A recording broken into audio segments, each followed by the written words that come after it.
E a resenha é sobre a cartada final do John Grisham, o livro da Tag Inéditos de Setembro, que eu acabei demorando um pouco para começar. Mas enfim, vamos lá.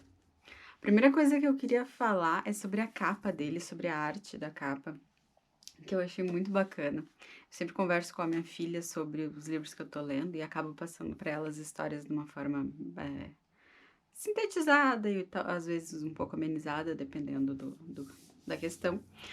E aí eu falei que esse livro conta a história de um advogado que luta para tirar as pessoas inocentes de dentro da cadeia.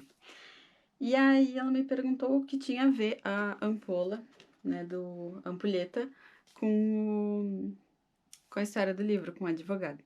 E eu achei muito interessante porque eu não tinha prestado atenção na capa.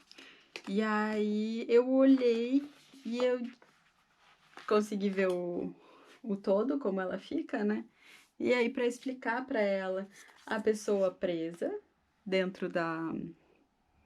Com o tempo passando, ela tá presa por uma decisão de um juiz aqui, e o advogado tá lutando contra o tempo para tirar essa pessoa de dentro desse encarceramento. Achei genial, achei essa capa muito bem pensada, muito bem. Eu não sei se é a capa original de fora, enfim, da tradução, mas vamos lá, vamos em frente. O livro é do John Grisham. Eu já tinha ouvido o nome dele, claro, mas eu acho que não me lembro se eu já li alguma coisa dele. A cartada final, ela se passa a partir do momento que um advogado, que ele trabalha num local que se chama Guardiões da Inocência, e eles lutam de forma bastante pro bono, eles lutam sem cobrar nada dos clientes para fazer esse processo de revisão processual para tentar tirar as pessoas de dentro da cadeia, as pessoas que foram condenadas de forma errônea, por motivos, por um júri que foi parcial, porque era um júri de pessoas brancas condenando negros, era um júri de homens condenando, enfim, condenando mulheres. É quando alguma coisa aconteceu de muito errado e a pessoa foi inocentemente para a cadeia, que acontece bastante, mais do que a gente gostaria. Mas o que a gente gostaria seria zero o número, né? Então, já seria mais do que a gente gostaria. É o tipo de livro que eu cheguei à conclusão que é o tipo de livro que eu gosto, porque quando eu não tô fazendo, quando eu tô lavando louça, enfim, eu coloco uma investigação Discovery para mim ficar assistindo e eu gosto de acompanhar tanto os processos da investigação quanto os processos das penas, enfim, dos delitos e das penas, né, citando Beccari. Mas uma das coisas que eu ouvi de crítica dele é sobre enrolação, sobre o Grisham ser enrolado. Esse livro vai sair pela Arqueiro quando sair com a capa comercial. E eu vou dizer que ao longo dessa história que a gente acompanha o post, que é o advogado, a gente acaba no início do livro conhecendo algumas outras histórias de pessoas que também estão presas, alguns outros clientes em potencial, que ele vai fazendo contando um pouco dessas histórias que ele vai visitar, que ele tudo mais. E aí, em certo momento, essas pessoas somem do mapa e então, talvez numa revisão, o Grisham poderia ter tirado essas histórias do livro, porque elas não acrescentaram nada mais pra frente e elas ficaram um pouquinho perdidas. Outra questão da revisão, eu acho que a partir da página 362, para de se traduzir Guardiões da Inocência e vai para Guardians.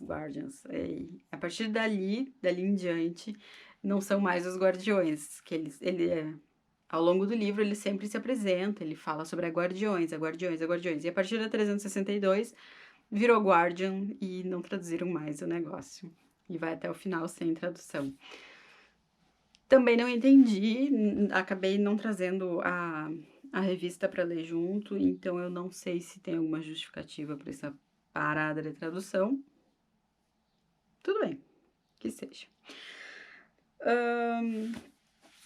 Nesse quesito enrolado dele, assim como eu sou enrolada, eu acho que ele a palavra clérgima, por exemplo, que é um negocinho que os padres usam, que os pastores usam, enfim, na camisa para ter a demonstração da religião e tudo mais, ela é usada umas 157, 190 mil vezes, assim, ela é bem repetitiva e ele repete muito o quanto o clérigma dá respeito, o clérigma mostra respeito, o clérigma garante respeito, o clérigma abre portas, papapá, e o negócio fica cíclico na volta do rabo.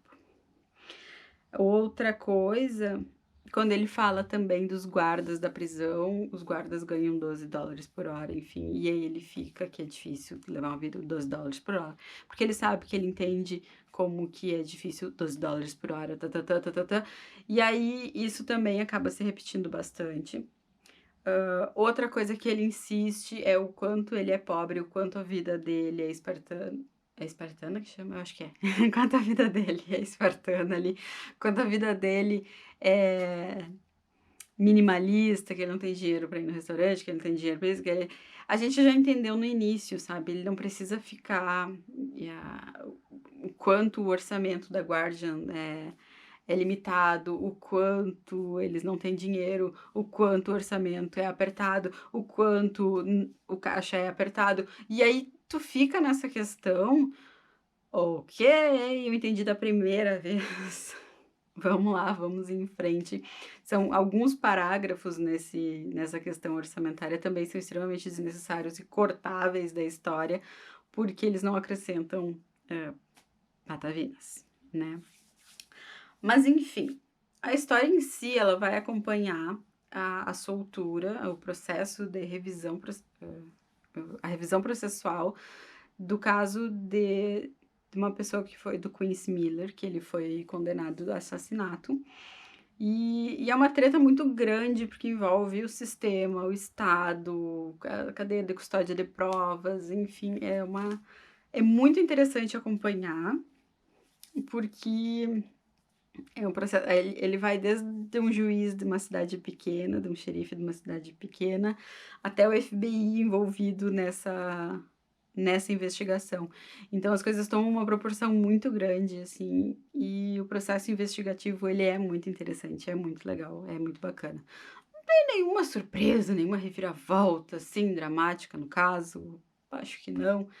Mas em todo caso, ele é um livro maravilhoso, delicinha de ler, que faz muito meu estilo, faz muito a minha vibe, que é A Cartada Final, do John Grisham. Essa foi uma resenha mais rápida, mais curta, que eu não tô em casa, mas a gente não pode deixar de falar dos livros.